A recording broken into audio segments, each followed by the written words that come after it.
আমাদের বাড়িতে প্রত্যেক দিনই কোনো না কোনো শাক রান্না হয়, মানে যে সিজনে যে শাক পাওয়া যায় সেটাই রান্না হয়। তবে আজকে আমি রান্না করছি লাউ শাক, যেটা সারা বছরই পাওয়া যায়।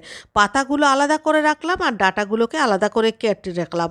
কড়াইতে সর্ষের তেলে প্রথমে অল্প কটা বড়ি ভেজে লাল করে তুলে নিয়ে ওই কড়াইয়ের মধ্যে আবারও একটু তেল দিয়ে কালো জিরে আর শুকনো লঙ্কা ফোড়ন দিয়ে প্রথমে একটা ছোট আলু পাতলা পাতলা করে কেটে একটু নাড়াচাড়া করে নিয়ে তার মধ্যে নুন হলুদ দিয়ে আবারও একটু নাড়াচাড়া করে তারপর ওর মধ্যে চিংড়ি মাছ দিয়ে দিলাম।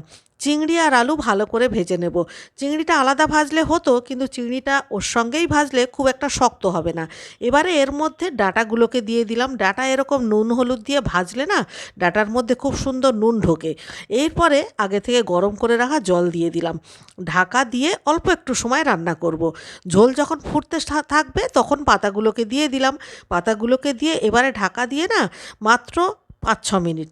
দেখুন শাকের সবুজ রঙটা কি সুন্দর রয়েছে। মাঝখানটা একটু ফাঁকা করে ভাজা বড়িগুলো দিয়ে দিলাম, দিয়ে ঢাকা করে আর ৫ মিনিট রান্না করব।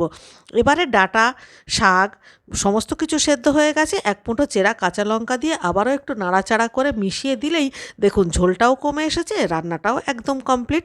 ব্যাস, এবারে কি গরম গরম ভাত নিয়ে বসে পড়ুন, দেখবেন এক থালা ভাত এটা দিয়েই খাওয়া হয়ে যাবে।